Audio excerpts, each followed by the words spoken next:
Okay, so today we'll be talking about the nature of roots for a quadratic equation based on Sridhar Acharya's formula. Now, before you come at me regarding the spelling of Sridhar Acharya, there was a video that I had posted some time ago, and I had expressed my confusion regarding the spelling of Sridhar Acharya.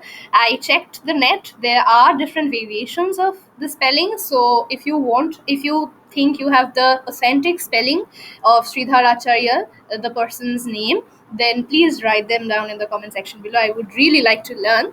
But other than that, I couldn't find any concrete evidence as to which is the original, the authentic spelling. So I'm just going to stick with the spelling that I have.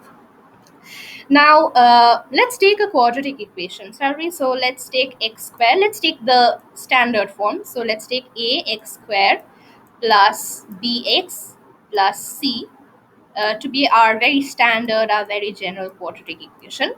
And what we'll be doing is we'll try to have a quick look, an analysis into what their roots could be based on the Sridhar Acharya expression. So let's talk about the expression first. So we know from this gentleman that his from his work that the value of x, the roots, essentially they have two values. They can take two values. So that's minus b plus minus root over of b square minus 4ac by 2a. So this gentleman gave this very nice expression for the two roots of any quadratic equation, a general form to be taken in this way, and we get the two roots. So we can express these two roots as alpha and beta. Let's say alpha is the one with the positive sign, so alpha is minus b plus root over of b square minus 4ac by 2a, and beta is the sad one, so beta gets the minus value, the negative value, so that's minus b minus root over of b square minus 4ac by 2a.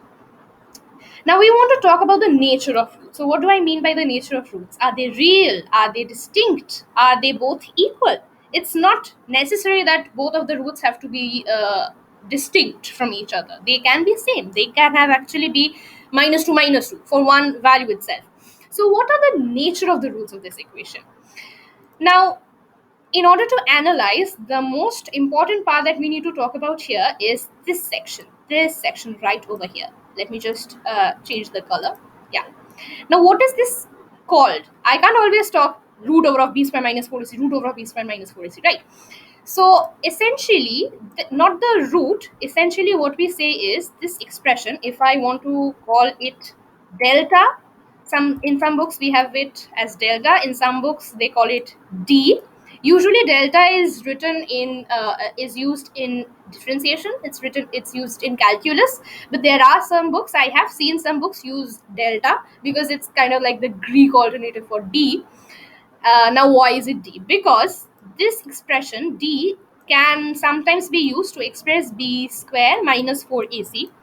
Now, the letter d comes from the fact that this expression is sometimes called the discriminant of the expression concerned. So, why is it called the discriminant? Essentially, this discriminant can help us analyze what the nature of the roots will be. How? Let's look at a case first. So, case 1, we have this case where let's say the discriminant, let's take d. D is 0. Now, what happens if d is 0? What happens? Let's go back to our original equation and let's see. This expression over here, b square minus 4ac, becomes 0. So, minus b plus minus 0 by 2a, it boils down to minus b by 2a. So, what happens is my alpha beta, or rather x, or rather let's say alpha, is the one with the positive sign. So that's minus b plus 0 by 2a. Right, it's plus 0 because this part is 0. This part is 0. So I get minus b plus 0 by 2a, which is as good as minus b by 2a. And beta on the other hand was the sad one. So beta got minus. So it was minus b minus 0 by 2a, because this portion is 0. I am taking a case 1. So delta is discriminant is 0. So I'm taking this expression to be 0. So it's minus b minus 0 by 2a. So that's as good as minus b by 2a, right? So what I get is these two expressions, alpha and beta, they both turn out to be minus b by 2a. They are both b minus b by 2a. So essentially when d is 0, the two roots of the quadratic equation, they boil down to be the same. They boil down to be identical essentially.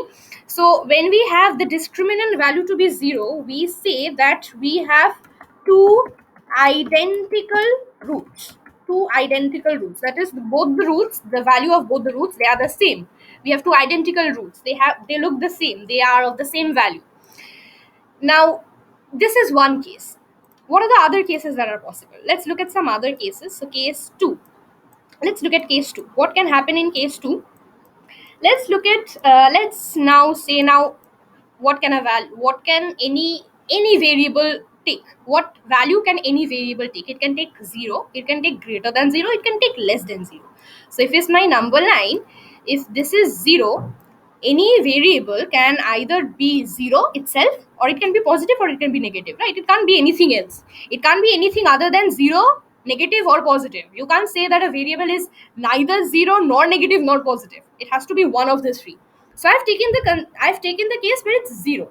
Let's take the other two cases. So let's say d is positive. Let's always be positive. So let's have a positive outlook on life. So let's say d is first positive. What happens when d is positive? When d is positive, actually we get alpha to be minus b plus, because alpha was the one where we took positive, alpha is the happy one, so minus b plus, I can just shorten it, root over of d by 2a, and I get beta is equal to minus b minus root d by 2a, because I just replaced d with b square minus 4ac. So this is the expression that I get, right? Now d cannot be 0, so it's very obviously beta and alpha, alpha and beta, beta and alpha and alpha and beta, they are the same. They are two distinct numbers. So in case 1, when d was 0, we got two identical roots. But in case 2, we get two distinct roots. Two distinct roots. One thing I need to add is, we'll be able to say why this is important. These give me two identical real roots. These give me two distinct real roots. Now, why am I talking about real roots all of a sudden? I haven't mentioned anything about imaginary number. I haven't mentioned anything about complex number. Why am I talking about real roots all of a sudden? Why is this real thing coming from? Where is it coming from? Now, we took d equal to 0. We took d greater than 0. Let's look at the third and the final, last but not the least case, case 3. So what we'll be doing is we'll now be looking at case 3. Now what is case 3? Case 3 is d less than 0. Okay, so d is negative now. Now let's think about it. D is less than 0. So that means b square minus 4ac is less than 0. It's simple as that. B square minus 4ac is less than 0. Now let's go back to the expression by Sridhar Acharya and see that b square minus 4ac was actually under root. So this item, this thing, this was actually under root. So we actually have a negative number. If b square minus 4ac is negative, that means we have a negative number under the root. If this is under root, this number, this thing over here, this is actually a negative number. So it's like having minus 4 or minus 3, a negative number under root. Now, if you want to see why this poses to be a threat to the entire mathematical domain, I will link my video on complex numbers and imaginary numbers and why this actually poses to be a threat and why we do need to bring in imaginary numbers and complex numbers into the domain, the knowledge domain that we have up until now. But this does not make sense, right? I have explained it before. In short, there is no square number which is negative. You can't have a negative square number. All square numbers are positive, because positive times positive is positive, negative times negative is also positive. So you cannot have a negative square number, which means this does not make sense. Do check my other video on imaginary numbers to get the details of it. but this does not make a sense. I will link both it in the somewhere up over here in the cards, and I will also link them down in the description box below. But this does not make a sense, or it does make a sense once we have the idea of imaginary numbers and complex numbers. That is where we take something called I as root over of -1. So what happens is, since I have said this thing right over here, this is negative, and I have said, and I have incorporated a negative number under root, I have to bring in this concept, because I cannot analyze a negative square. I cannot analyze a negative number under square root.